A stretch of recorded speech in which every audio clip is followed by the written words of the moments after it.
ప్రశ్నల ద్వారా మనకు జవాబిచ్చే దేవుడు. మన ముందు ఉంచబడినటువంటి ప్రశ్నలకు జవాబుదారీలుగా మనమే ఉంటాము అనేటటువంటి విషయాన్ని ఈ భాగంలో మనము జ్ఞాపకము చేసుకోవలసినటువంటి వారమై ఉన్నాం.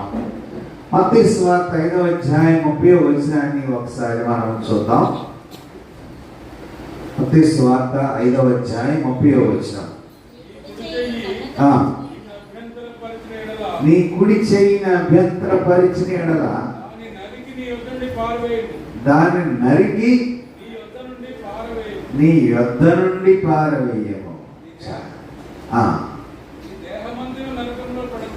నీ దేహమంతయు నరకంలో పడకుండా.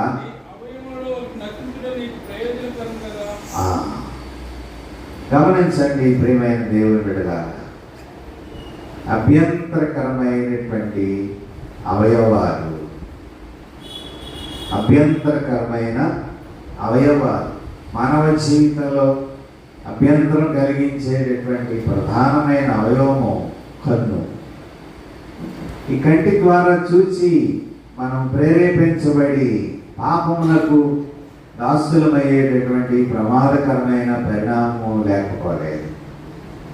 ఒక మనము కనలేని కనులేనయ్యా, వినలేని చెవులేలనయ్యా, నిన్ను చూడ మనసాయనయ్యా. ఆ మాటలో ఒక వచనం ఉంటుంది, అభ్యంతరపరిచేటి కన్ను నీవు కలిగి ఉండుట కంటే ఆ కన్నే లేకుండుట మేలు అని ఆ భక్తుడు ఒక వచనంలో ఆ పాటలో ఒక వచనం రాస్తాడు.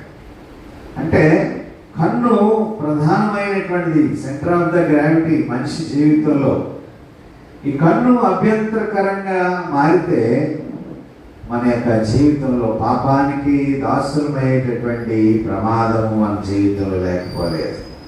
కాబట్టి మరి అవయవాలతో మనము నరకానికి వెళ్ళేటటువంటి పరిశ్రమను కలిగి ఉండటం కంటే అవయవాలు లేక ఉండటం వల్ల కూడా మనం పరలోకానికి వెళ్ళేటటువంటి పరిస్థితిని ప్రభు మనకు కలుగు చేస్తున్నాడు అనేటటువంటి పరిణామాన్ని చూస్తున్నాం.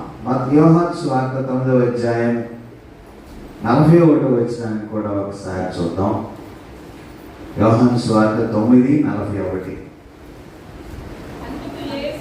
అందుకు యేసు